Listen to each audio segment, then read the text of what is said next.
more than 25 research papers in referred conference proceedings. He has developed more than 20 case studies on various aspects of supply chain management, organizational development, natural resource management, social entrepreneurship, and value co creation. He has developed more than 15 programs for All India Radio on various aspects of rural development and technical management education. He has completed 10 research and consultancy projects. He was also involved in some of the international projects funded by Danish Innovation Council and European Union. He has more than 200 hours of corporate training experience with organizations like BHALE, THDC India Limited, Power Finance Corporation Limited, Syndicate Bank, Everest Industries, and Rockman Industries, etc. He is a reviewer of various national and international journals. He is a member of Academy of Management USA, All India Management Association New Delhi, and ISOL New Delhi. So, on behalf of Women Engineering College Ajmer, I welcome you, sir, and request you to kindly enlighten us with your experience and ideas. Welcome you, sir. Thank you very much. Hope I'm audible. Yes, sir, you are audible. Thank you. So, good morning, all of you. And I'm thankful to the organizers of this FDP, particularly Professor Meeta Sharma, for inviting me to this FDP. And I'm thankful to the uh, organizers to accommodate my request of delivering this talk on 15th of November. Today is the starting day of your this FDP. In fact, partly the answer of our question that online education and technical subjects, that itself is answered by having this FDP in a online mode. So I understand most of you are from different engineering disciplines, and in last 2 years we have seen that how to deliver the technical subjects in online mode. And since you all are faculty members, so rather going of a lecture mode, let us go for more discussion mode, so that whatever difficulties we faced during online education, whatever interesting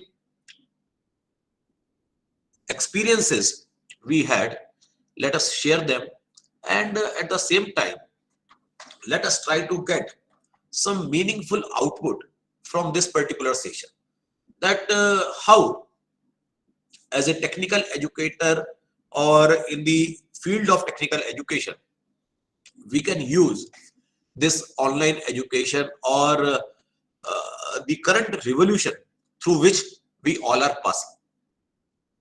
Now, to start this particular topic, let me take you to a slightly historical background. We all know India is an agrarian economy. So, India is largely agriculture-based economy. But we also know that the contribution of agriculture in our national GDP is stagnant around 16-17%. So it is actually unfair to say that India is agrarian economy, because the contribution is not justifying this statement. But for all our public discourses, this is the way we used to say, because agriculture was the most ancient activity of economics in our country. Then in Europe, there was a major revolution that is known as Industrial Revolution. Unfortunately, we were under the British rule at that time, and therefore we could not take the advantage of that revolution, and we remained agriculture oriented economy. India got independence in 1947, and at that time University of Roorkee, where I am working, that became the first technical university of independent India. And after that, Pandit Nehru, we celebrated his birthday yesterday, became the Prime Minister of our country. He was a visionary, and he started IITs in different part of the country. He started IIMs in different part of the country. He focused on establishment of public sector undertakings so that India can become self-reliant. And that was his vision, that today we have so many technical institutions in our country. We have a very well developed industrial sector in our country. But since we were very late in that race, so we could never take any advantage of these development in our country. And you know that when we got independence, and initial few years, we were like influenced by Soviet Rus. So we were more like a socialist economy, though we used to follow a mixed economy concept for saying, but our initial thoughts were more aligned to the socialistic ideology. Later, world started opening up, and at the same time, the new revolution, that is IT revolution, started happening. And when this IT revolution started happening, by that time, India had developed a very robust education system in the country. And it became very appropriate, opportune for India to take benefit of this revolution, which is around information technology, which is around computers. And immediately, large number of Indian universities, Indian higher educational institutions started producing computer graduates, IT graduates, and they started working very well because of inherent proficiency in mathematics. You all will agree that Indians have some kind of inherent proficiency in mathematics. So that became a very added advantage for Indians. And we started doing fairly well. And in 1991, when we started the era of liberalization, so a lot of good things happened to India. Many MNCs started coming to India. And because MNCs started coming to India, we got a good competitive environment in our country. And because of this competitive environment, quality of domestic industry also started improving. They also started requiring technically competent graduates, technically competent employees. So this all also added to the technical education sphere of our country. So you see, more engineering colleges started coming up in different parts of the country. In 1995, 1990s, 1980s, only few states were there in India where private engineering colleges were there, particularly Maharashtra and Karnataka, as I remember. Then, if you go to almost last decade of 20th century, in states like Gujarat, states like UP, states like Madhya Pradesh, they also started, states like that time Andhra Pradesh, started opening private colleges. And slowly and slowly, in the beginning of 21st century, I think In all states of our country, we have private engineering colleges, private technical education colleges, private professional education colleges coming up in big way. Now, when all these colleges started coming in different parts of the country in a big way, so we all used to say many a time that this is commercialization of education. We all used to say this is commercialization of education. And when we say this word, commercialization of education, many a time we attach slightly negative connotation to it. We say that that this is not good for education. We used to say commercialization in a sense that it is not happening good for the education. Anyway, before I'm continuously speaking, and I'm speaking without any PowerPoint, so it may be slightly difficult for you to keep your attention, because if PowerPoint slides are there, so you have something in front of you which you can see. But I'm speaking without any PowerPoint. I'm in habit of actually not using PowerPoints. So when you have PowerPoint, so you have very restrictive agenda to tell.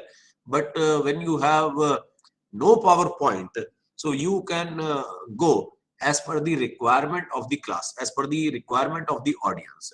So my first question is, uh, are we all comfortable with the language? Yes, sir. Yes, sir. Okay, because sometime uh, it becomes an issue that you may not be comfortable with the language.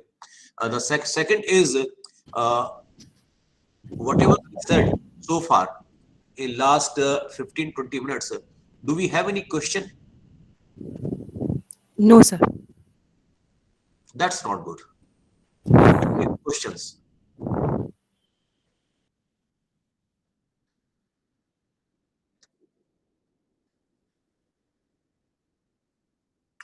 So anyway, let us go further.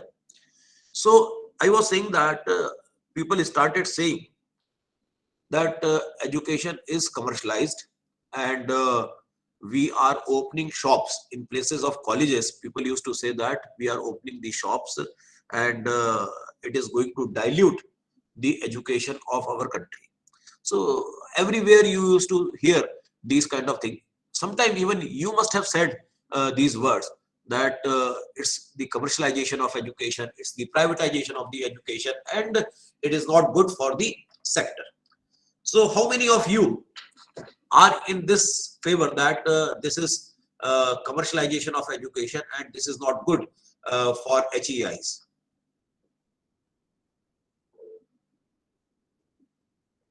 Yes, Dr. Chauhan, what do you say? Very good morning, sir. Yes, ma'am. My say, I agree to the statement that commercialization has somewhere taken away the, what should I say, the authenticity of degrees which our students are taking nowadays, especially in the private sector, where students, especially in the engineering sector, the students are being admitted similarly as product selling. Where the main criteria is just to fill the seats, and no imparting of quality education to enhance their value or to enhance their knowledge, and just distributing degrees at the end of the day, and no looking into their placements, which is again hampered the youth of our country, and we have enhanced the unemployment due to mushrooming of these institutions. That is my opinion. Maybe I am wrong, but No, no, this is no. my say. It's fair. You see, we all can have our opinion. Yeah. It's not a question of right and wrong. It's not a question This of is right and wrong. my as a teaching fraternity, my opinion that value education has been hampered somewhere due to mushrooming of these institutions, and nowadays private institutions are just looking forward for filling their seats into the competitive environment, because again the demand is less and supply is more. So that has somewhere hampered our youth into the education, and they are missing on the employment like platform. Thank you, sir. Okay. Thank you very good, very much for your valuable inputs. I saw one more hand going up.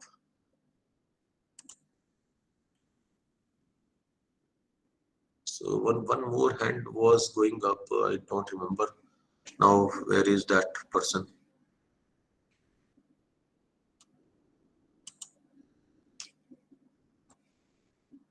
If someone who raised the hand can come forward voluntarily.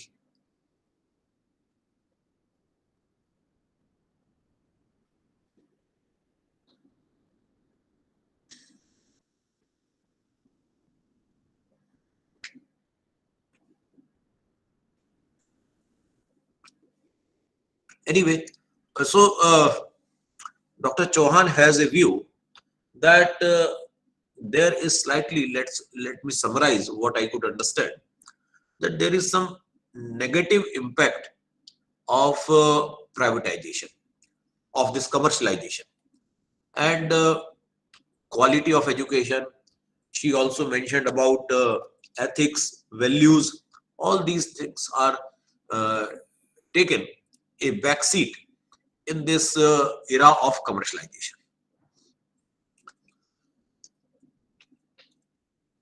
To some extent, yes, it is happening.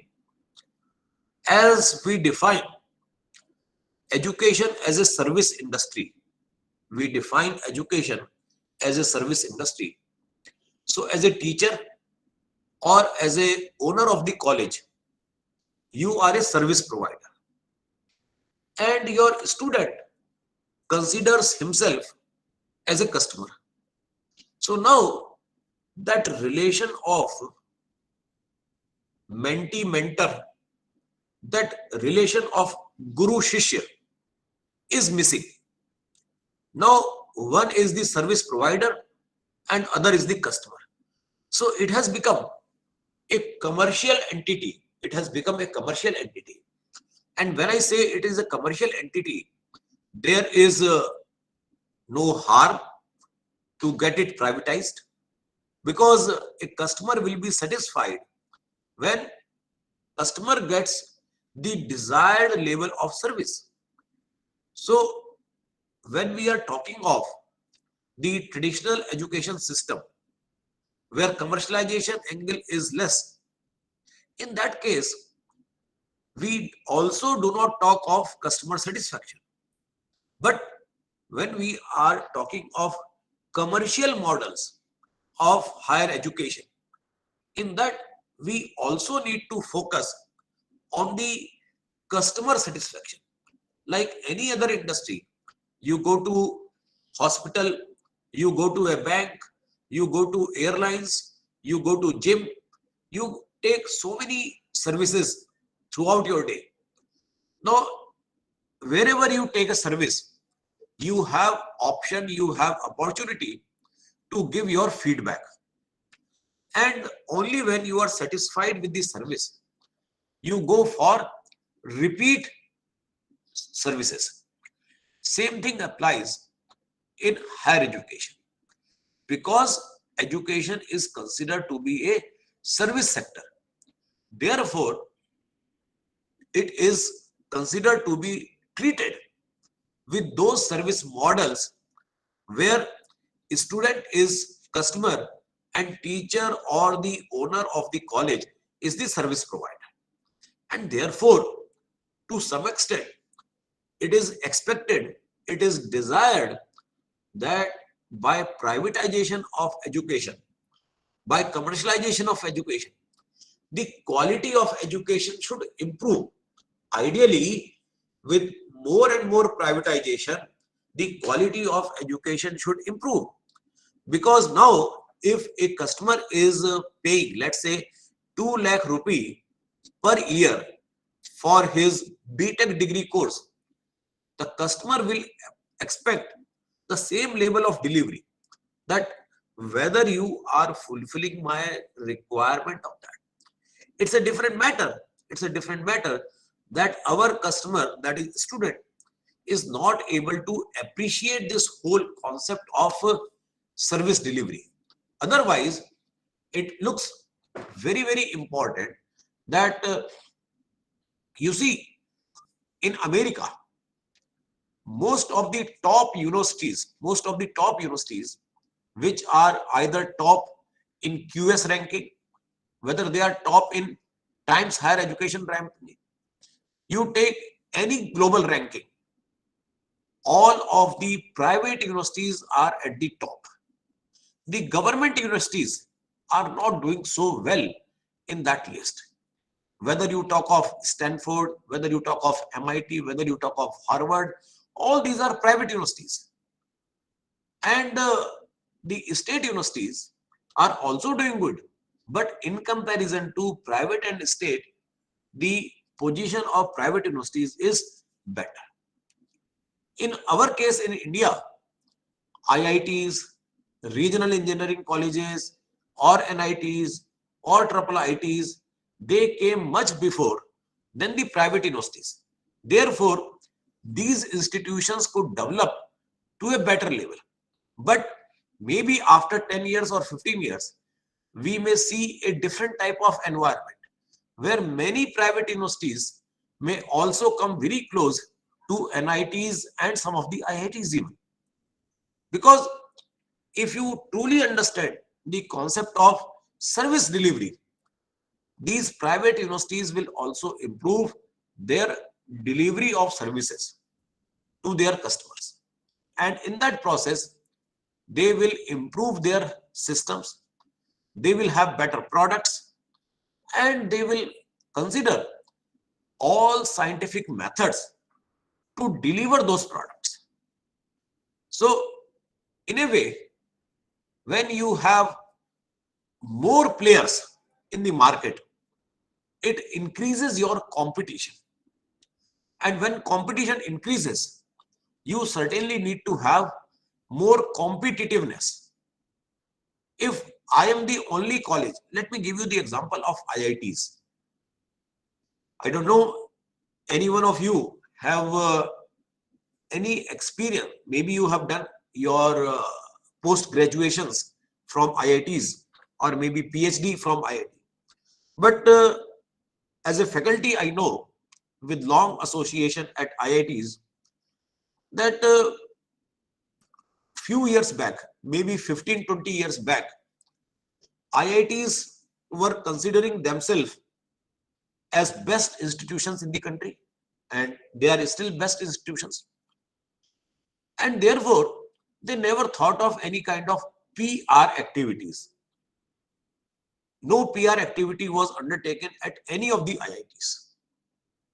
And because we used to consider ourselves elite, slowly and slowly, the importance of social media came into the market.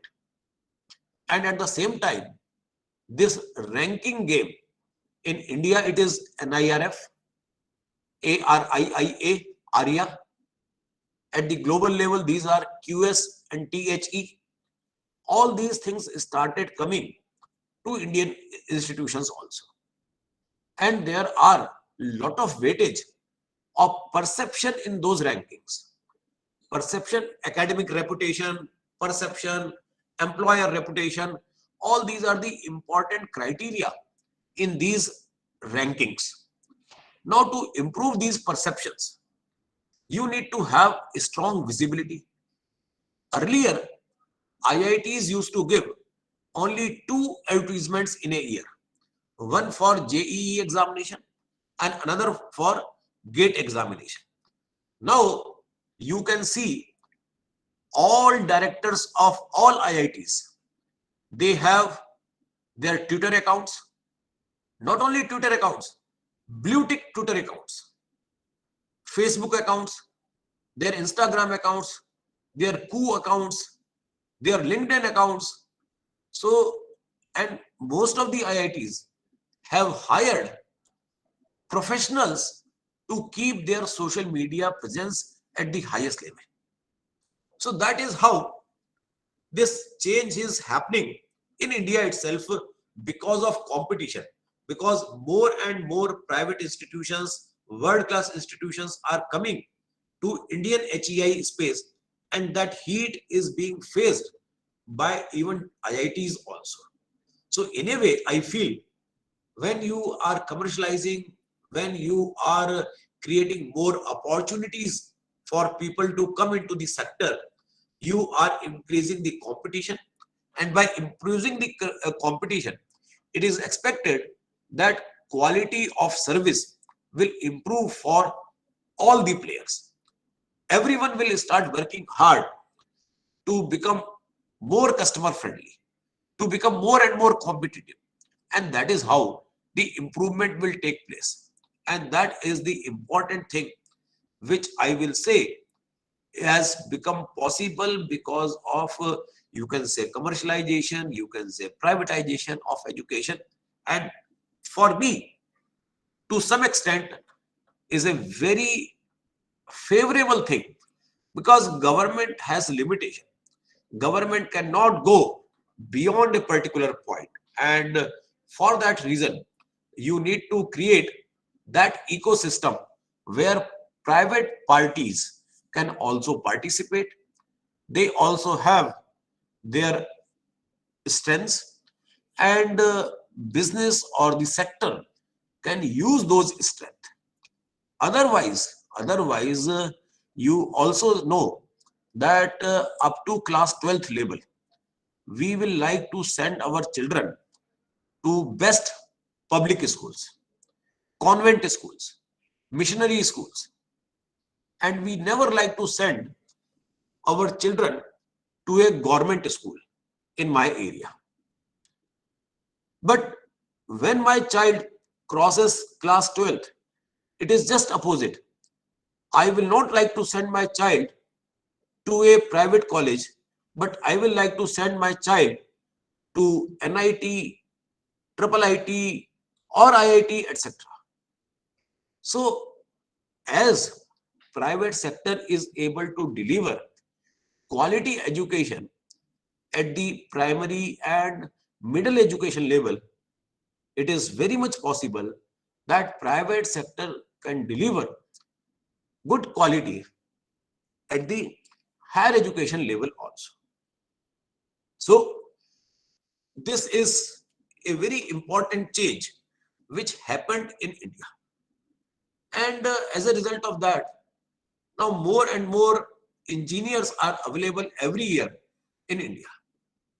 And at the same time, we are enjoying this IT revolution. And more graduates were also coming from Indian colleges. So this became a very deadly combination in India. Deadly combination, I mean to say that forces of market become very much aligned to each other. Market forces got aligned to each other. And Indian education sector started giving young talent to Indian IT industry, Indian software industry. And slowly, this sector started contributing too much for our economy. And we have already reached to a level where you see that around not exactly 60%, but slightly less than 60% contribution is coming from services sector in Indian GDP. Around 60% contribution in GDP is coming from the services sector. And in the total output of the services sector, again, 60% contribution is coming only from the IT sector. So you can understand that how big IT sector has become in last few years.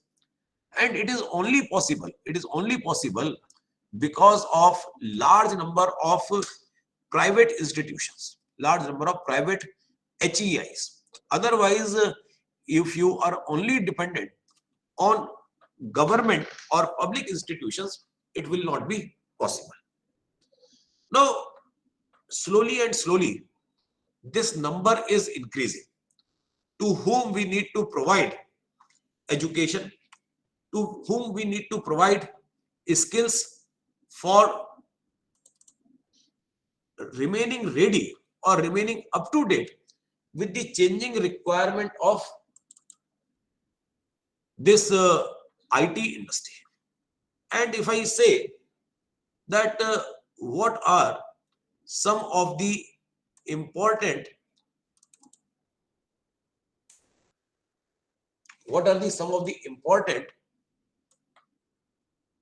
so I have slightly used if you can see a blank word file I have opened. Are you able to see this?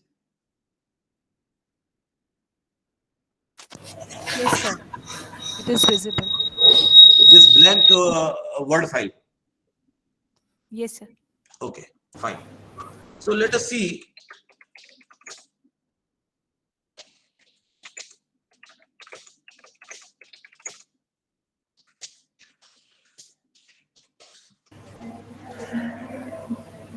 Let us try to understand. Excuse me, sir. Yes, Sir, ma'am. it's just showing the desktop only, not showing the Word file.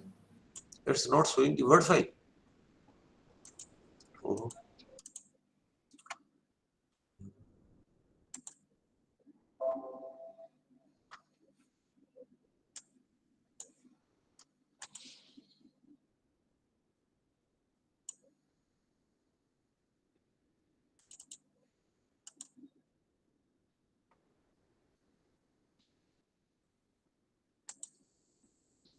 Are you able to see this now?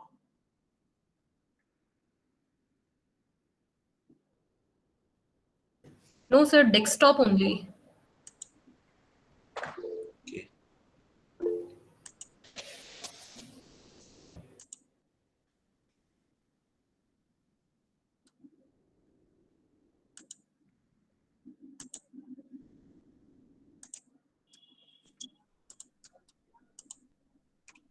Now,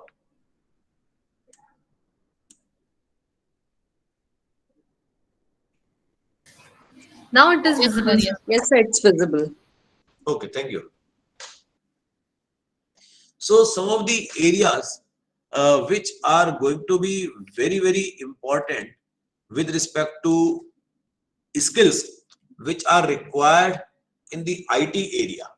Because as we just discussed, services are contributing close to 57% in our GDP. And within services, 60% is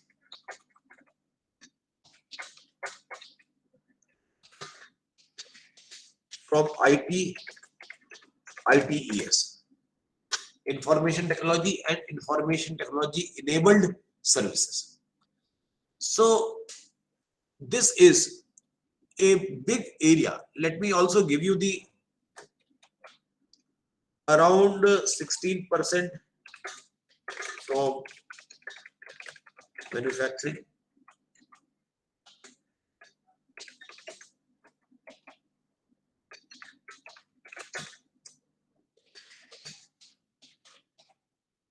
and 16% from agriculture. So you know that the maximum GDP is coming from services, and in services also IT and IT enabled services are the biggest contributor.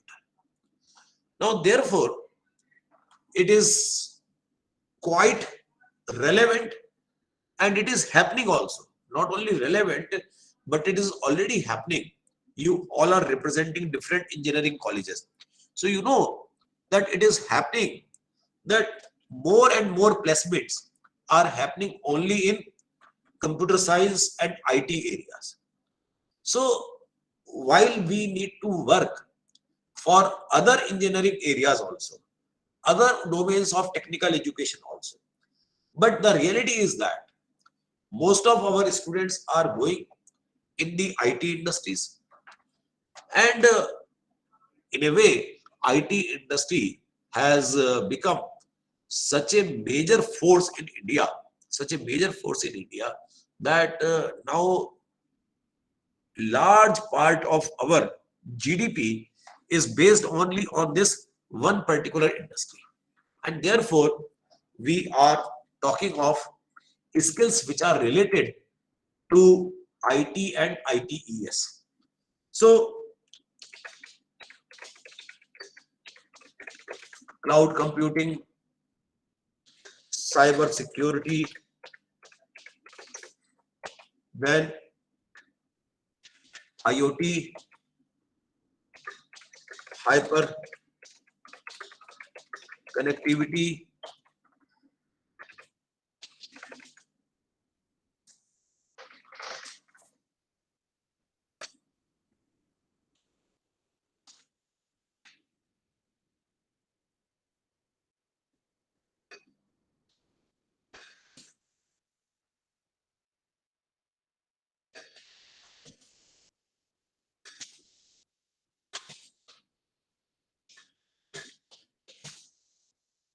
so these are some of the important areas which are going to be dominant for at least next 10 years. Cloud computing, cyber security, IoT, Internet of Things, that is, hyper connectivity, and smart systems which are AI and ML based. So these are the primarily 5 areas on which we require graduates who can help our future. And therefore, when I am talking of online education and technical subjects, the focus can be developed only on CS and IT related areas.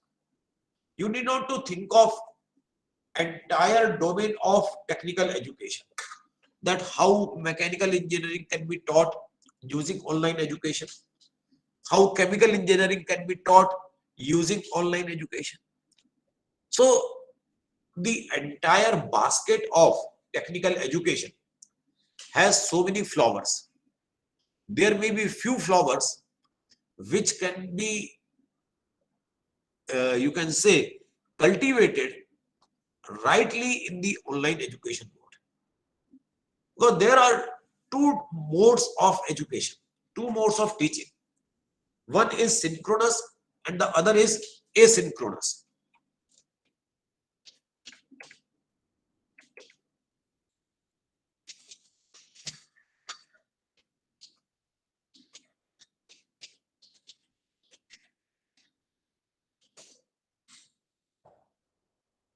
Now, what is synchronous and what is asynchronous? Can somebody tell me?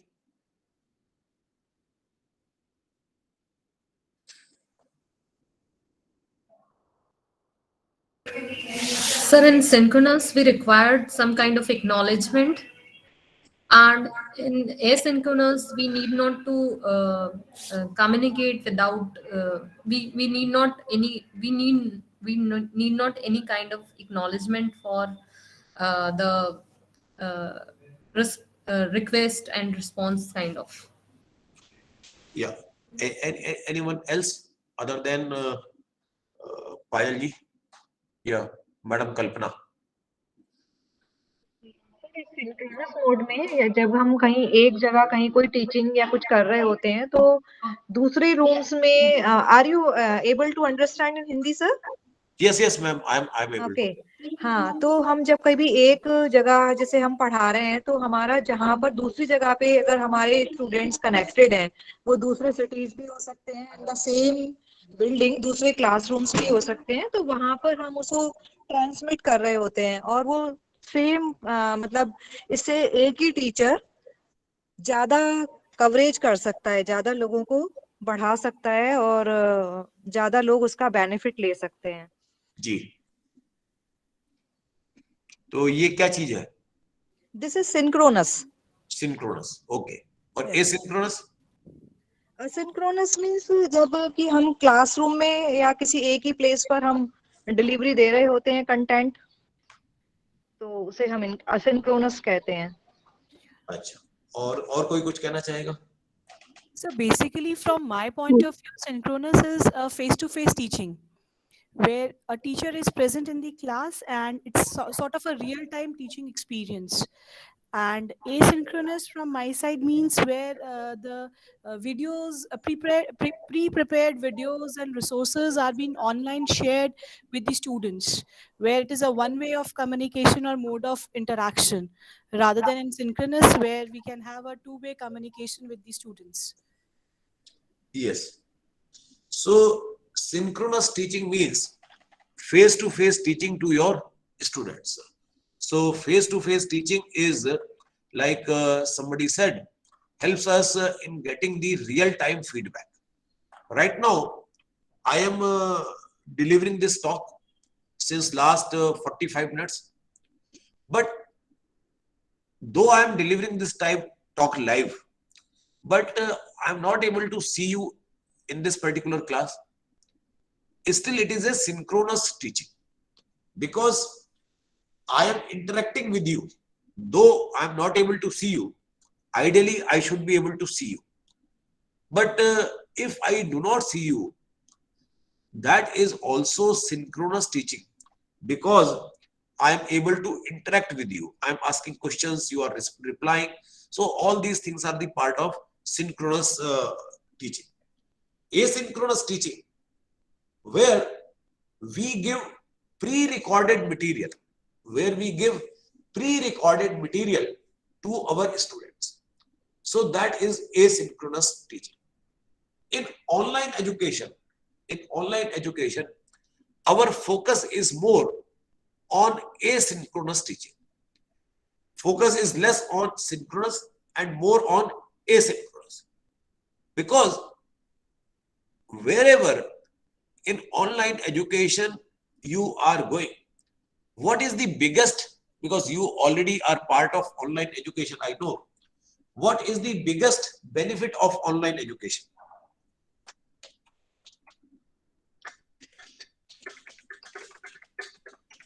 Reachability is more number of students can get connected rather than in a physical classroom. So one very interesting, you can say, advantage of online education is reachability. You are able to reach to large number of students in a single setting, which is not possible in your classroom teaching. So that is certainly one very important point. Others? So we can elaborate n number of contents to our audience. Means we can provide a variety of content to our audience. Like I'm not able to understand.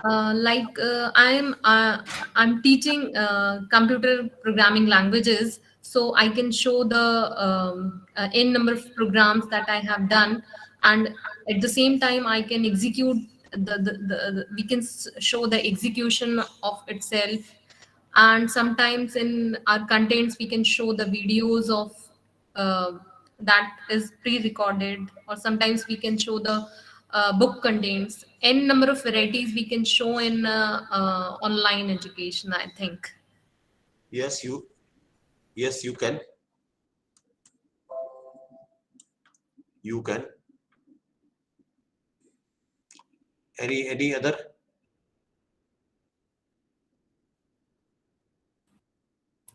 Sir, good afternoon. Am I audible? Yes, you are. Yeah. So thank you, Professor, for this enlightening us in this regard. One such benefit, what I see in asynchronous mode of teaching, is that the student is having flexibility of choose his learning hours. So in teaching learning process, the main thing is that the person whom we are feeding should feel hunger. So that exact moment in synchronous mode, sometimes the student is not in a mood, or he didn't slept well last night. So there are multiple reasons where he cannot concentrate. But when it will be asynchronous, when it will be self-paced, the chances of getting the content delivered would be higher. Thank you, sir. Yeah. So this is interesting point. Okay. So here we got some interesting inputs from you all. So one very important point is reachability. Dr. Shishir also said about the flexibility. So that is one of the highlight of asynchronous teaching, because in asynchronous teaching you are giving pre-recorded material. You are giving pre-recorded material, and when you are giving pre-recorded material, students have freedom to go through that material as per their convenient time. And with this, you are able to address students of different time zones. In India, we do not have that type of reach where our colleges are teaching students of New Zealand and Australia, and at the same time students of Africa. Because of time zone issues, online education in the synchronous mode is not able to do good things. So online education, though there has to be some kind of a balance between synchronous and asynchronous education, but largely it has to be asynchronous. Largely it has to be asynchronous. And asynchronous is only possible when you have pre-recorded videos. You will upload your pre-recorded videos at the beginning of a particular week, and then your students can refer those videos as per their convenient time. And with this, you are actually able to increase the reachability of your students, reachability of your groups, and therefore this is one of the biggest benefit of our online education, because it is very clear that considering the size of our country, and the kind of resources we have, we will always be lagging in quality education infrastructure. So this has become a kind of a boon for all of us, that we are able to capitalize on the powers of, I don't know whether my this word file is visible, because I am not able to write anything. I don't know what is happening. It is visible, sir. But I'm not able to write on this. Some.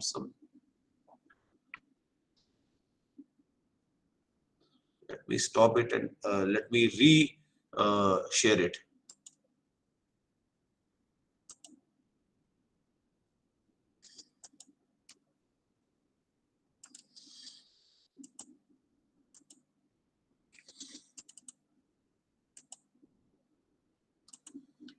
Yeah, is it visible now?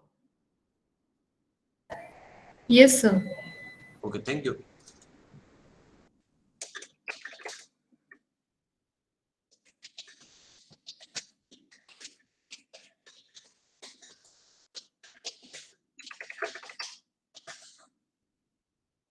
So online education offers you a lot of reach, and it is helping you to become international educator. It is possible with this online education to become international educator, which otherwise is not possible for any one of us because of wide reach, accessibility. I am offering courses through some edtech platforms. You may be knowing these edtech platforms. And when I am offering these courses through edtech platform, we get students from different countries, and because there are a lot of asynchronous material, they are able to appreciate the contents. If all contents are delivered in the synchronous mode, either Indian students or African students will suffer. So therefore, if you want to really use the lever of online education, you need to see that how you create pre-recorded sessions, and then it is possible to utilize these online education system. Now, how we can use online education for the technical courses? Now, that is a very challenging question, that can we provide all technical education in the online mode? We tried something during this COVID period, but just a second. Hello. Hello. Yeah, I'm there.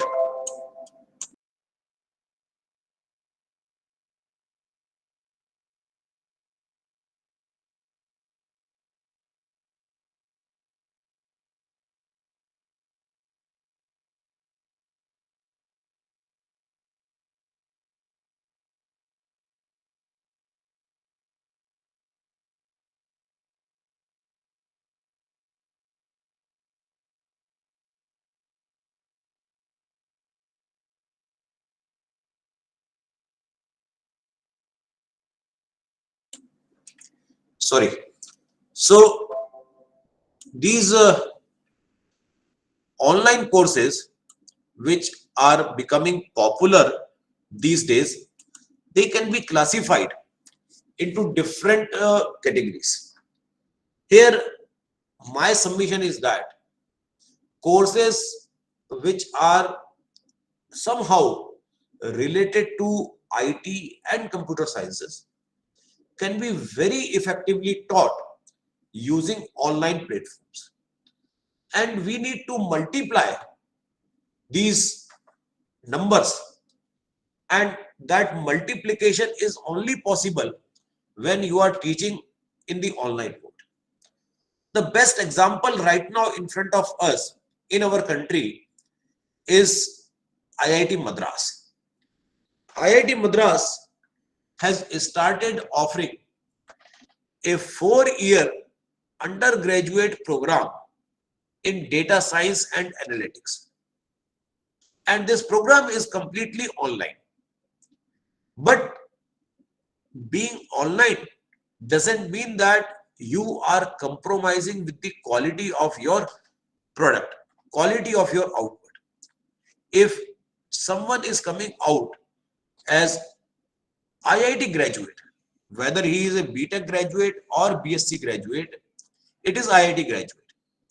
And at that time, it is important that he or she should have a threshold level of knowledge.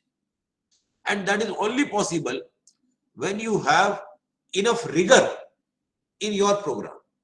And for that purpose, if some of you who know about this program of IIT Madras offering BS degree, you can join some sessions and you can see that how they are imparting the rigor. Most of the lectures, most of the sessions are pre-recorded, but they conduct some live sessions also in between. And these live sessions help you in understanding those concepts which were released in that particular week. So it's not that technical education cannot be provided in the online mode.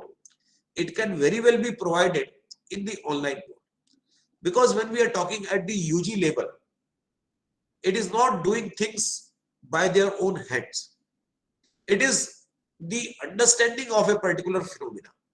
That is more important. In country, if you say that you are an engineer and your grandfather or your grandmother says, okay, this washing machine is not working, can you repair it? You, after completing your mechanical engineering, you go to your house and your father says, this AC is not working. You are a mechanical engineer, can you fix it? I think in both these cases, your answer will be no, because you have more conceptual level knowledge than the theoretical level knowledge. And it is desirable to understand that what type of knowledge we require. And as I understand, particularly at the moment, that more than 50% of our technical education is revolving around IT, computer science, and IT enabled services. And courses in these areas can very well be offered in the online mode. And therefore, the apex body of technical education in our country, AICTE, last year came with a new policy document for open and distance learning. In our language, it is known as ODL.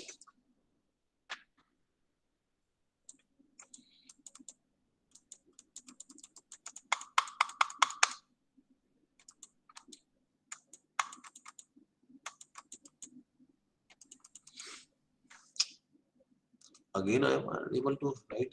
I don't know what happens after some time.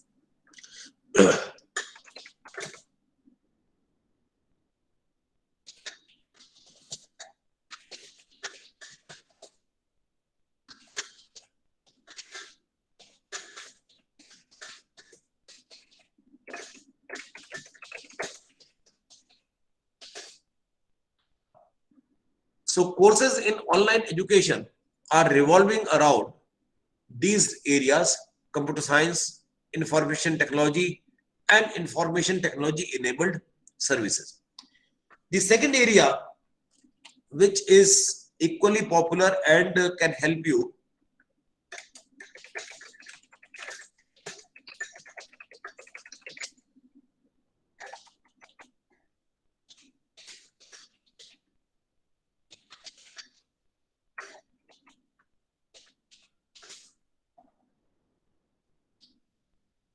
another important area in the technical education, which is not exactly the engineering, but equally important for our startups, the area of financial management.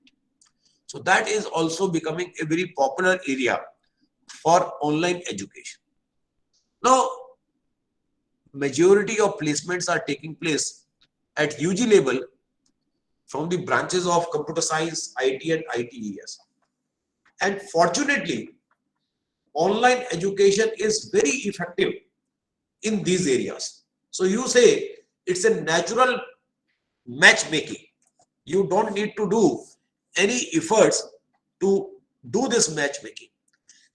If you are in the area of computer science, IT, ITES, etc., so you have the best of the job opportunities, and at the same time, you can learn using your online education. The second important thing, okay, any question so far what we have covered in last couple of minutes? Any question?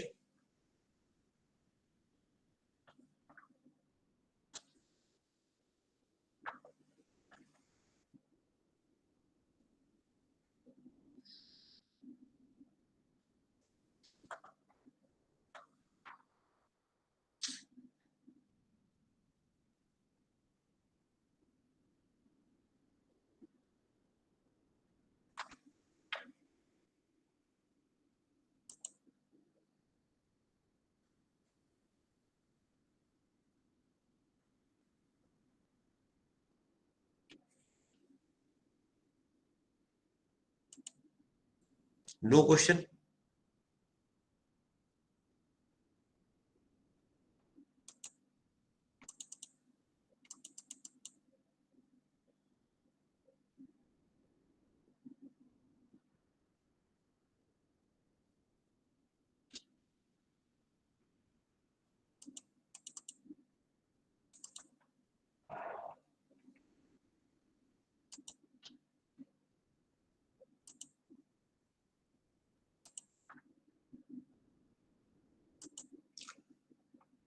I think it is fluctuating very fast.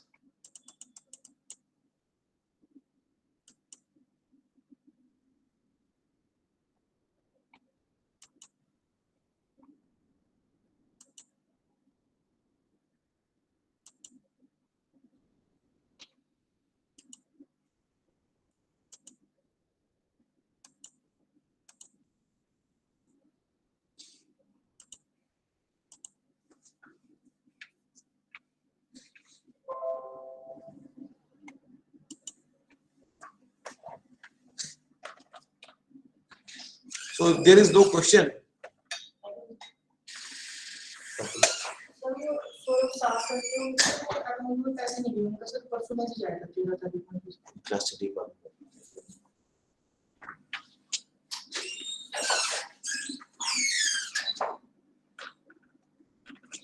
So in this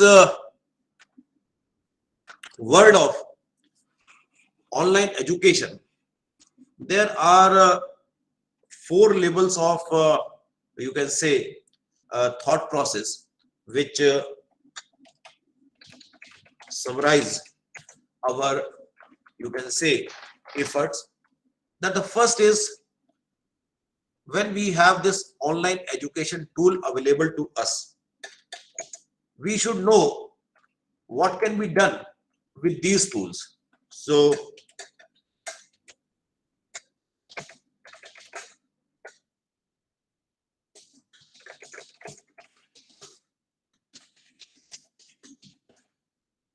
when we were in the COVID situation, that was an exceptional situation.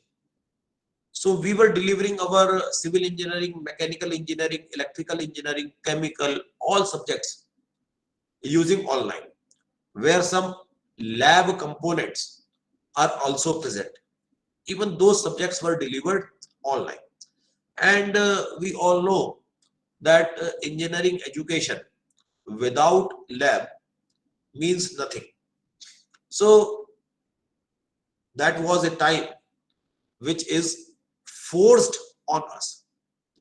We were not ready how to deliver those hardcore engineering subjects where IT component is not there.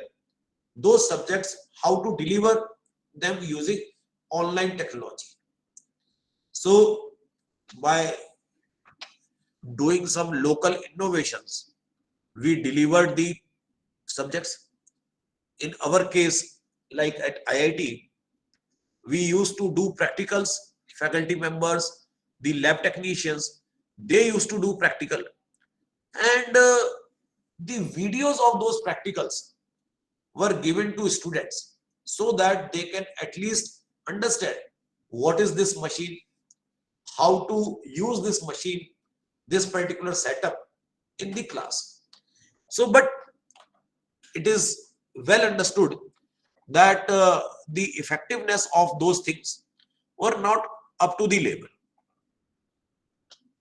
But now, another important thing, let me share with you, that COVID is now going away.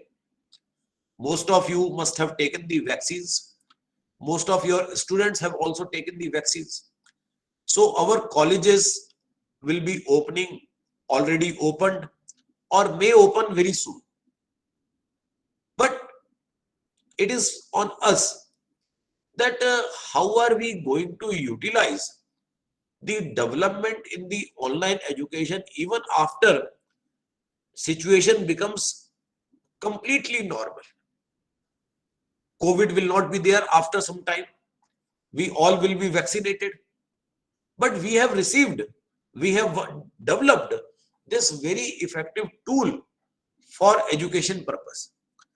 Now it is our awareness that what can be done with these online educational tools.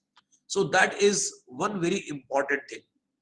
Many of us will stop using these online tools.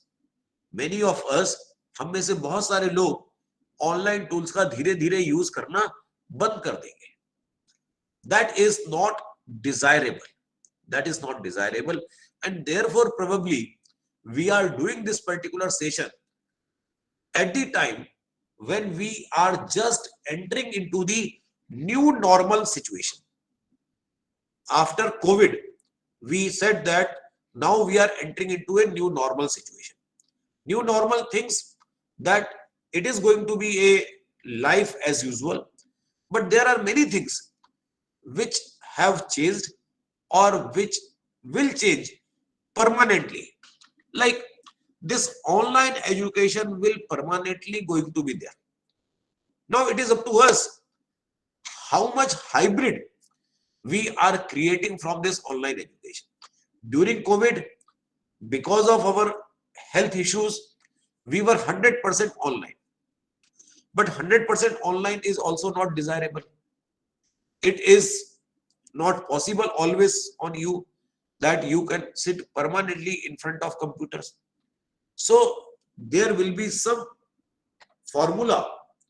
Right now there is no formula, but I am sure that in coming times people will come with some formula. Like I was talking of edtech platforms.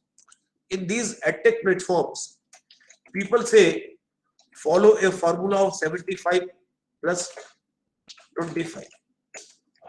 That you should teach 75% in the online mode and 25% in the offline mode, live mode. 75% asynchronous in the live mode. So that is one type of formula which is purely a thumb rule to decide this 75-25 value. You can have any value of your choice, maybe 50-50, maybe 60-40, etc. to create a proper balance that how can you leverage the benefits of online education in your college, because these things need to be a college oriented efforts. And then what is expected from an individual, that individual will do his or her duty. So awareness among the stakeholders, those who are teachers, those who are PhD scholars, that what can be done with these online tools. So that is point number one. The point number two, for making it success,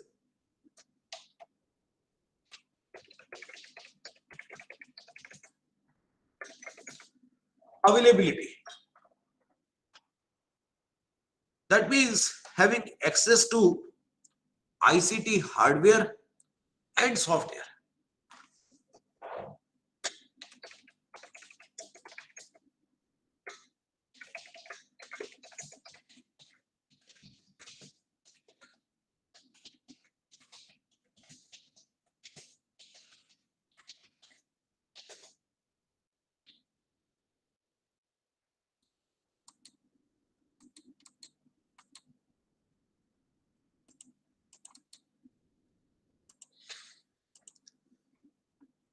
The whole purpose of online education, COVID was a different situation, so you don't compare online education given during the COVID time as the online education.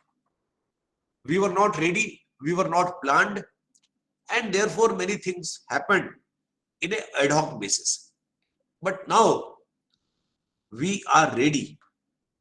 Now we can structure how are we going to deliver and to whom we are going to deliver, whether they have enough hardware, software, etc. at their place that they can use my online classes or online education.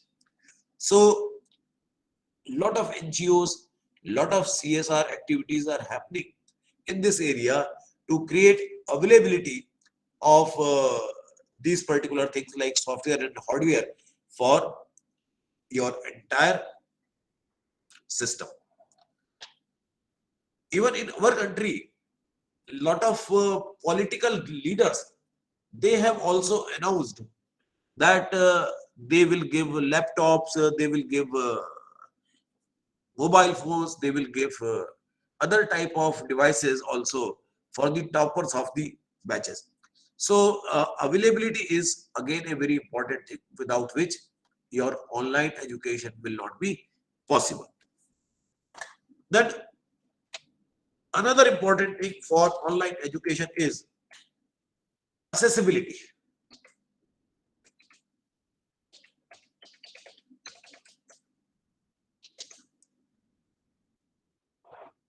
Just a second.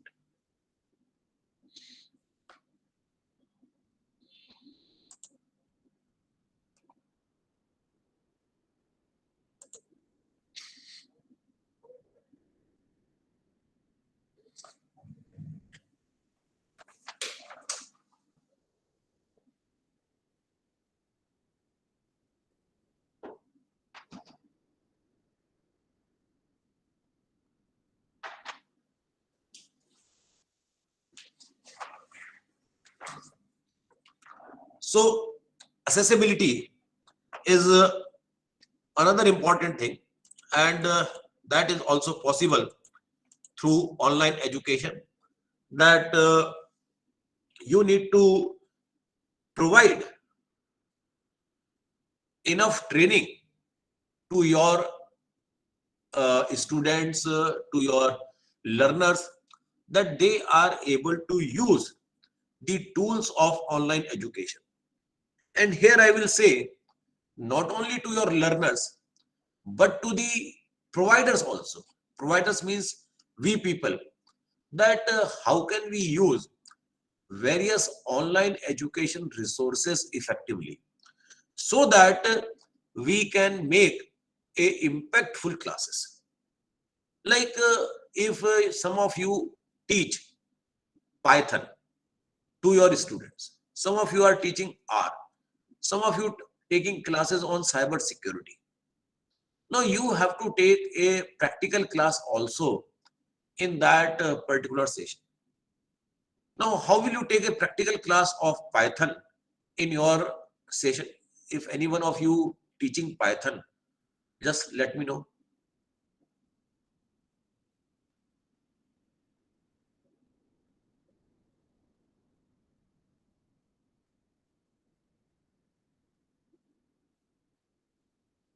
Anyone tell me, if you are teaching Python to your students in online, how do you teach it? Not only you take some other example, any example. Sir, I'm teaching C for Yes, see. first year. So just I'm making the programs, and I can share the screen with the students, and with the help of PPTs and with the help of programs and their execution, I can show the computer programming language and they develop. Where do you make the program? I use the editor for the C. Okay, so you use C editor. So Yeah, sometimes I use the you yes, have installed C editor in your system. yes, sir. Yeah. Now, let's say you want to teach tomorrow Python. So you have to install Python also in your system. Then some other day, you want to teach SPSS to your students. Some other day, you want to teach MATLAB to your students. So you need to install all these things. So as a provider of the knowledge, you also need to know that how to use all these online resources, and therefore we need some kind of convenience. Otherwise मुझको तो ये सब इतने अलग अलग तरीके के जो कंपाइलर्स है, एडिटर्स है, वो सब अपने सिस्टम में इंस्टॉल करना पड़ेगा. So examples like Coursera Lab are so convenient. Coursera Lab is so convenient. अच्छा, अब आपने तो अपने सिस्टम पे पायल, आपका नाम पायल है? Yes, sir. जी. तो आपने अपने सिस्टम पर तो सी एडिटर को इंस्टॉल कर लिया और आपने बच्चों को दिखा दिया कि भाई देखिए इस तरीके से ये प्रोग्राम बना है और इसको ऐसे हम लोग लिख सकते हैं. Yes, sir. उसको देखने के लिए बच्चा क्या करेगा? उसको अपने बच्चे को अगर अपने सिस्टम पे चलाना है, उसको वो कैसे चलाएगा? Sir, actually, C is the very primary language, and many operating system comes with the basic setup of C. But if I required, if anybody else is having lack of that facility, then sometimes we have online compilers also, so that the student can avail the facility of Yes. online compilers also. Yes, that so if a student has to understand, so a student also need to have same compiler which teacher is using. Then only what teacher is doing in her computer, a student will be able to do same thing in his computer, and then only proper transfer of knowledge will take place. Now we need to have some type of system where without the requirement of installing that particular software, that particular you can say compiler at my system, like the online compiler which madam was just saying, same thing can be available to whole of my class, so that whatever I am doing, same thing you can do in your systems. And let me give you an example.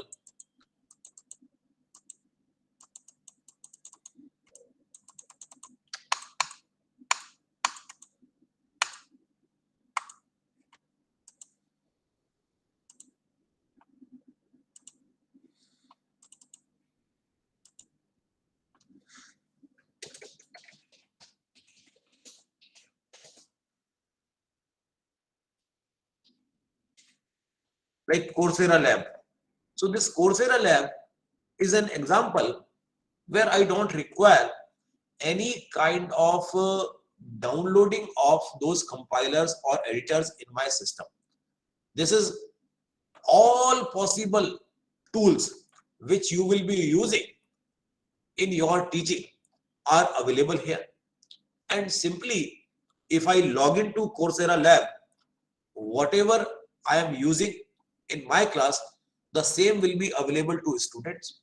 And that way, the teaching learning becomes very effective. So this is about the accessibility, the ability to use your online resources. That is also going to make your online teaching very successful. If you keep speaking like me, as I am just speaking in this particular class, probably online teaching at all will not be effective. Because unless until you demonstrate them practically something, they will not be able to understand what is happening. And therefore, you should also know how to demonstrate effectively. Then only it will give you some kind of impact. And finally,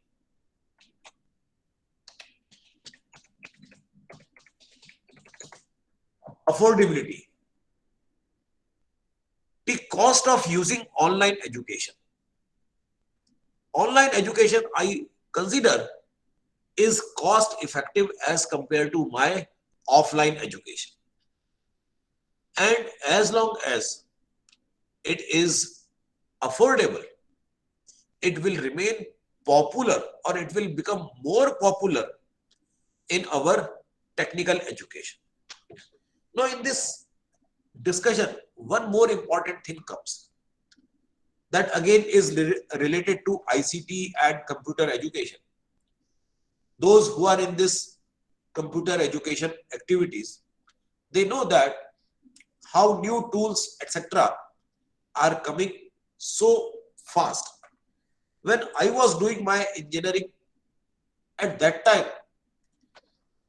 we used to learn, I think many of you know these things, BASIC, Pascal, Lotus 1, 2, 3, Fox Pro.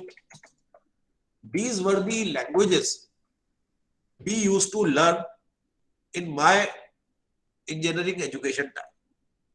But I think today nobody even know their names. Nobody even know their names. Madam Payal says that she is teaching C or C++.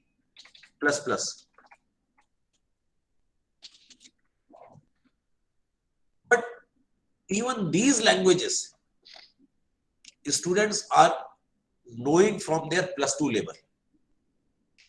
And we are moving towards more advanced languages now,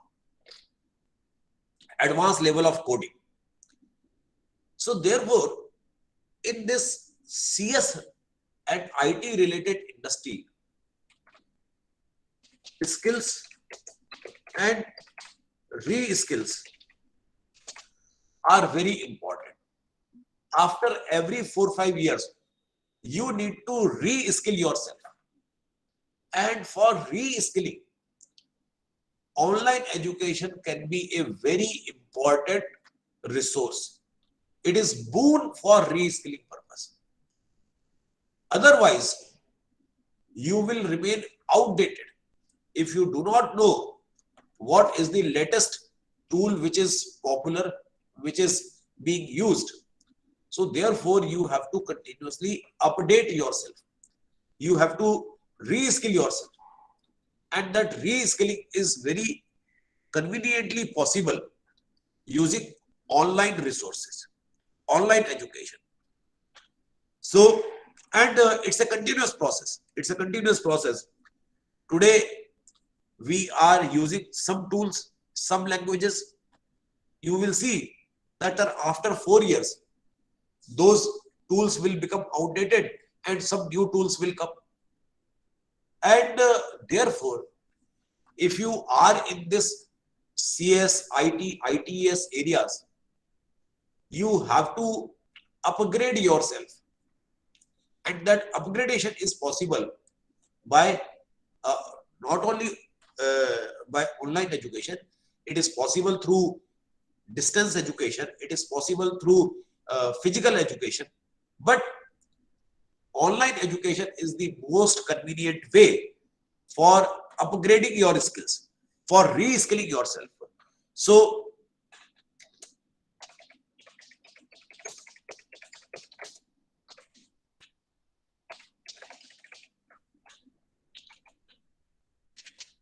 while you are on the job, you can also enroll yourself for any type of courses. And I know even many of our teachers, they also do a lot of online courses. Like in these days, IITs offer large number of certification courses through NPTEL, which is very, very effective. In fact, it is highly affordable because the course is available free of cost.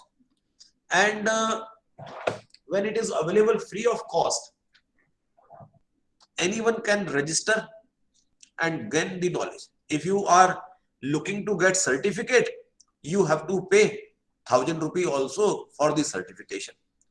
So just in 1,000 rupees, you are getting knowledge also and certificate of IIT also. So how cost effective it is. And then there are different edtech companies like Wiley, Coursera, PSW, Upgrade, and so on. There are many other names which are there in this domain, and they are offering different types of courses which you can, but obviously their charges are significantly higher than NPTEL. And then fantastic course from IIT Madras, that is a kind of a unique example, that BSc course in online mode. And this is also supporting online education and the technical education, particularly in the online mode, is also helpful in some way or other in fulfilling the mandate of our new education policy. And therefore, in large number of institutions, they are developing dedicated setups for faculty members to facilitate online education. And in this way, I can say now that entire technical education may not be possible to deliver through online mode, but the component of online education, which component of technical education, where we have a dominant role of computer science, IT and ITES, can be very effectively delivered using the online systems. And it offers you, or it is possible when you have awareness, when you have availability, accessibility and affordability. So these are the important issues in providing online education for technical subjects. Now again, because another 10 minutes are there, let me take your questions, and I will not give you any new input, but I am more interested in addressing your questions now.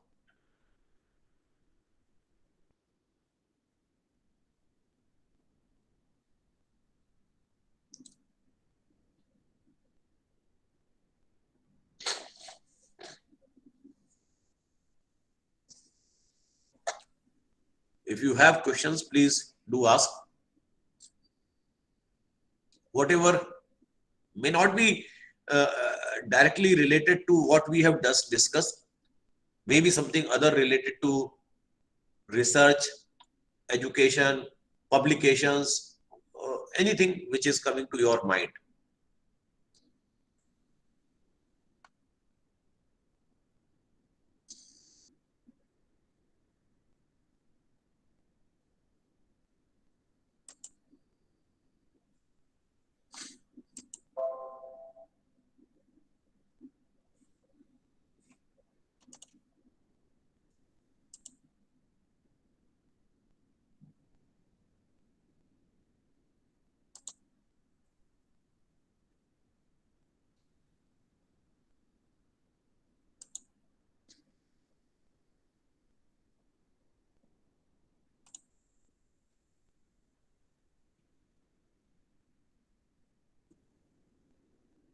Why there are no questions? How many of you have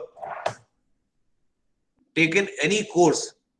Means I will like to know that as a student, how many courses have you taken in online mode? Sir, good afternoon. I'm Dr. M. Sugasni. So I have completed 3 to 4 online certification course through IIT. Through Spoken tutorial. from which platform? Computer science, sir. No, platform. Online modes are online. No, online Spoken means tutorial. NPTEL, through NPTEL. NPTEL. Okay, NPTEL. Yeah. NPTEL. Fine. NPTEL. Okay. So how was your Really, experience? my experience is very good and I have learned a lot technically.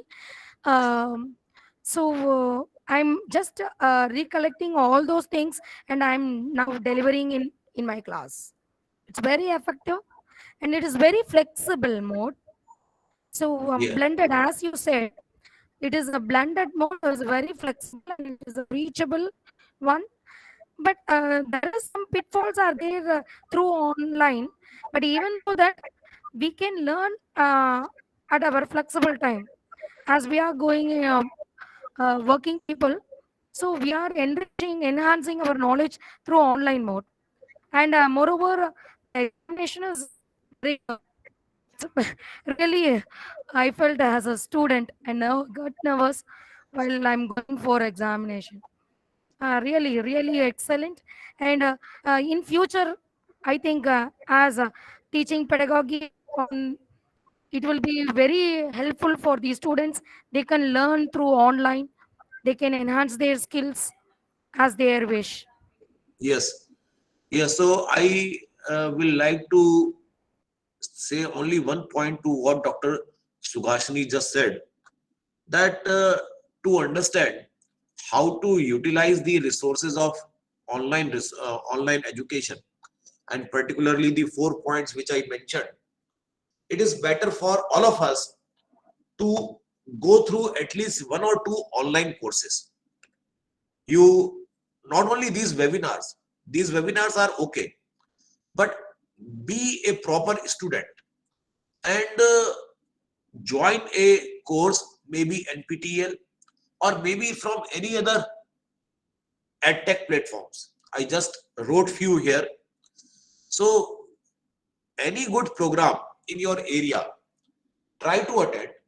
You will get so much of material, that is point number 1, which you can take to your class, and that will certainly enhance your knowledge level.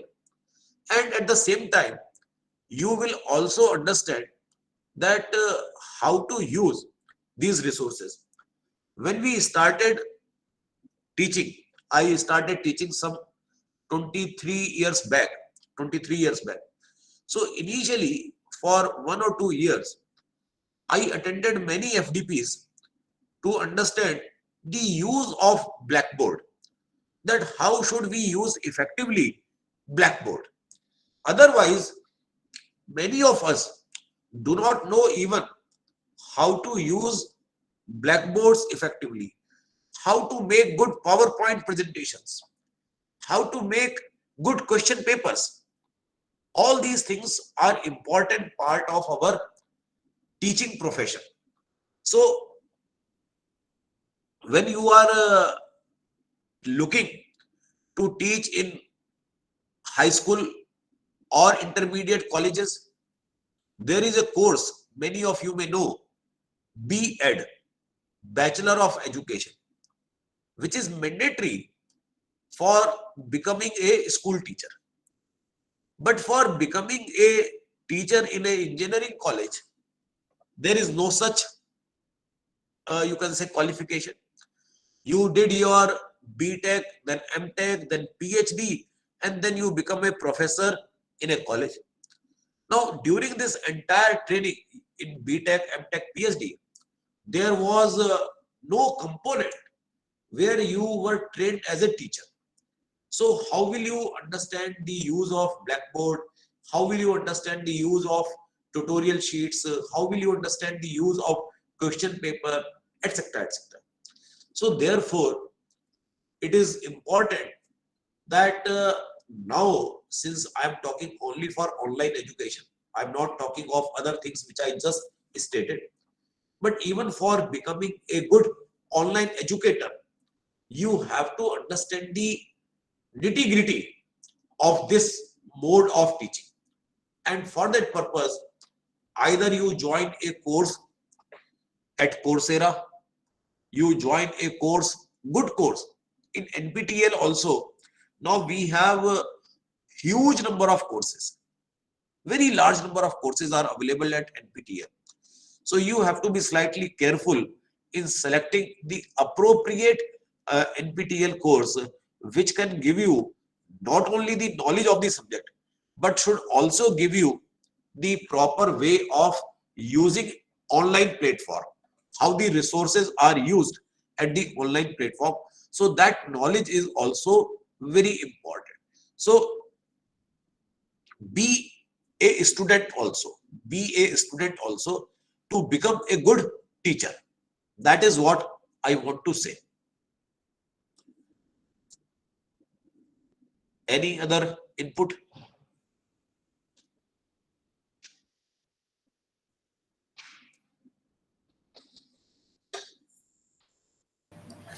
So I have a question. As per the uh, affordability, any uh, I can say the preference or some efforts has been done by the government for the affordability issues.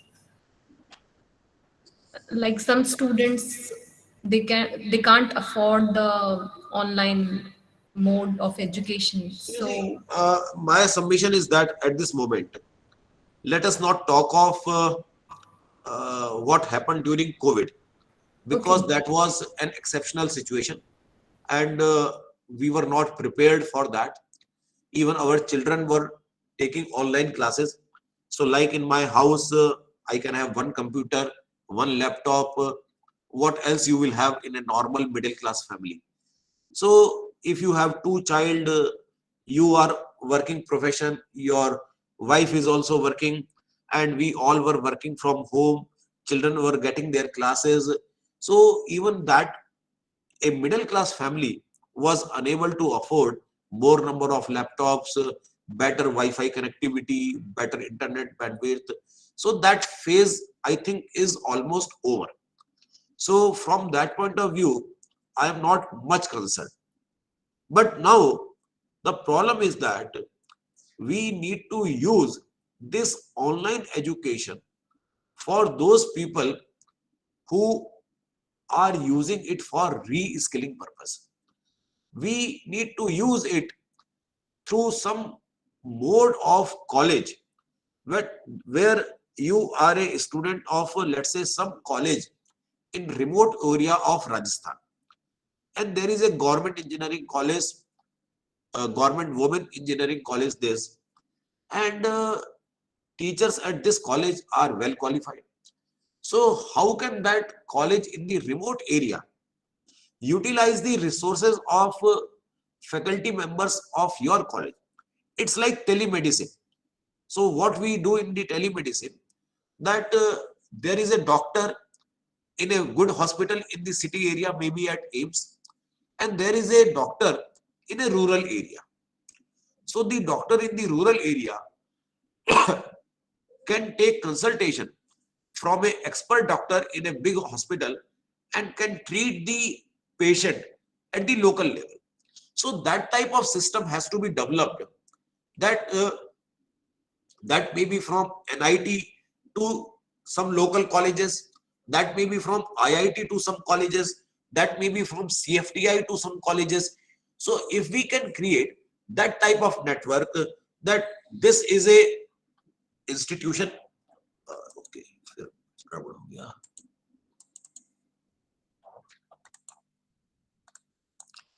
So what I'm trying to say, that it is like a hub and spoke type of model, that at the hub there can be MNIT Jaipur, and the spoke may be lot of engineering college around Jaipur, maybe in Ajmer, maybe in Pushkarji, maybe in some other areas, Churu, Sikar, where those colleges may not have very high quality faculty members, they may not have other resources, and therefore those local faculty members can facilitate teaching with the help of faculty member at a premium college, and the college infrastructure can be used for giving them this additional inputs. And since a teacher may not like to travel from Jaipur to different places, so he can use this online education facility to enhance the learning of students of other colleges. So that type of network will help us in actually leveraging the efforts of online education. So I know in some of the places in country this is happening, where we do this hub and spoke model. When IIT Roorkee started mentorship of IIT Mandi, so we used to do these things. So IIT Mandi was not having that number of faculty members, so we used to take classes for IIT Mandi students. But it was difficult for us to travel all the way from Roorkee to Mandi, which is about 10 hours or 11 hours of drive. So we used to take online classes. The Mandi student used to sit in one classroom, and the faculty was at Roorkee. So faculty used to teach to through online board to the students at Mandi. There used to be a local, you can say, teaching assistant who used to facilitate this entire learning process.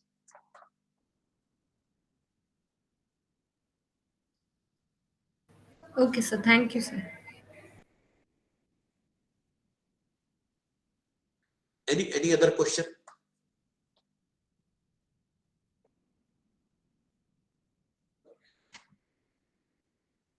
So I think our session was up to 1:30 and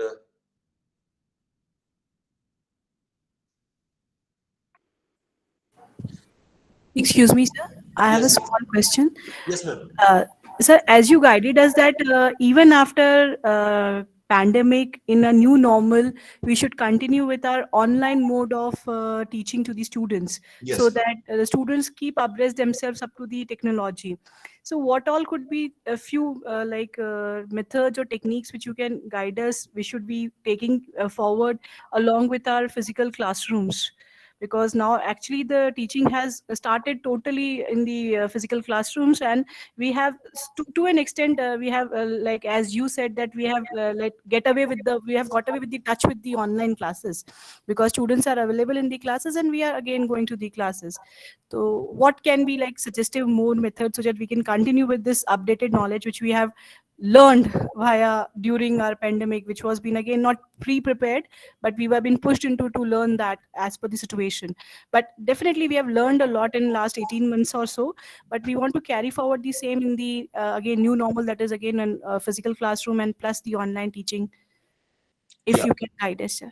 So as I just suggested, that now we need to be in hybrid mode always. In hybrid mode, as I'm saying, there will be two different segment of students.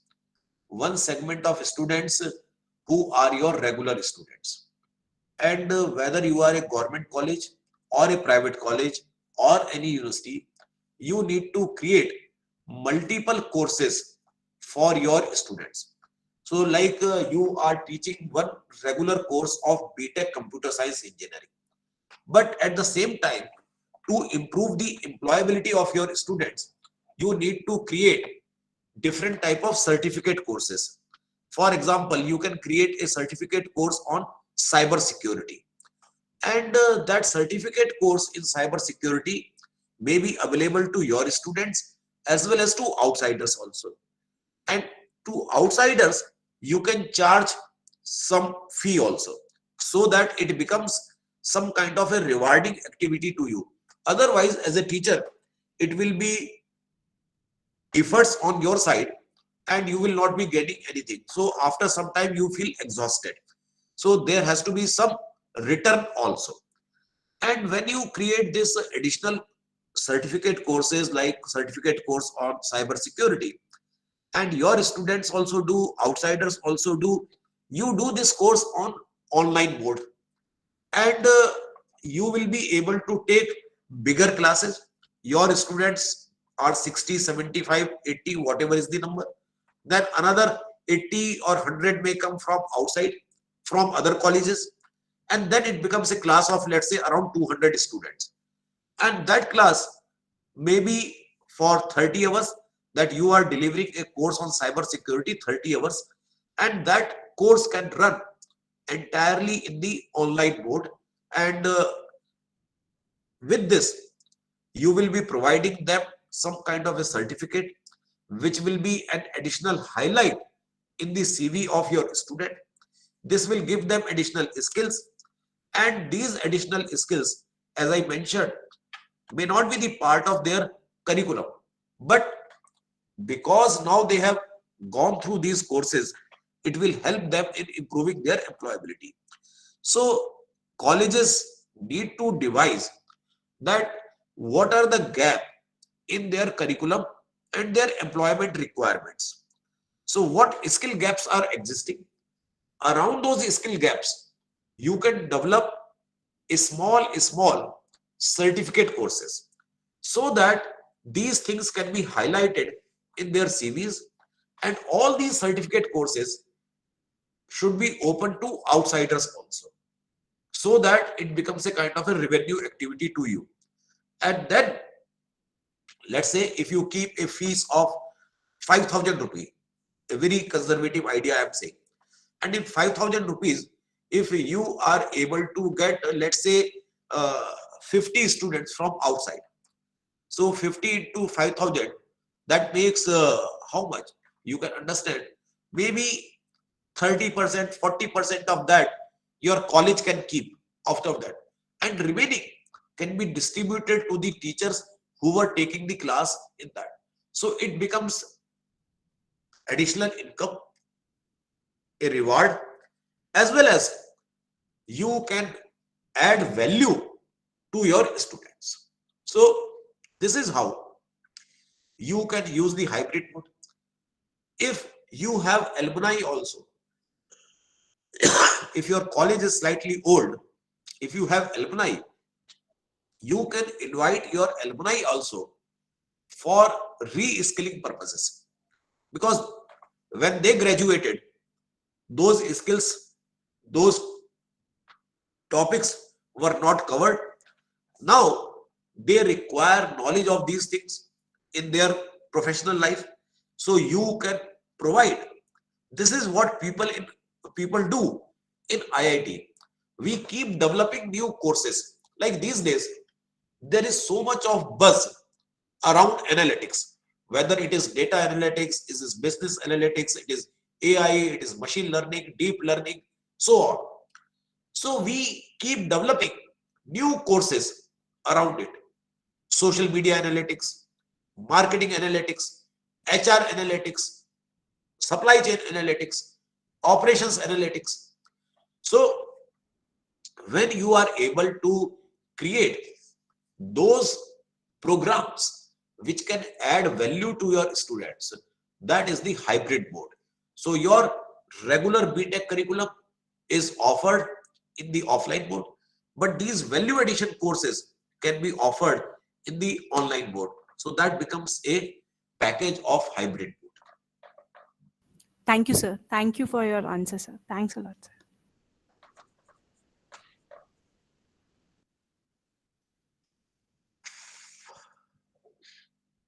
So I think we do not have any further question. So we can bind up the session. Yes, sir, we can. Thank you so much, sir, for such an enlightening session. We are grateful for the time and efforts you took to share your ideas and experience with us. It was very interesting to hear you, sir. Thank you so much for being here. Thank you, sir. Thank you. Thank you very much. Thank you. I'm leaving the meeting. Yes, sir. Thank you so much, sir. Thank you so much. Thank you.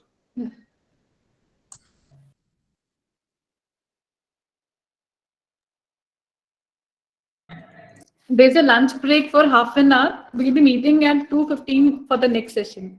Therefore, I request all the participants to join back at 2:15 for the next session. Thank you so much.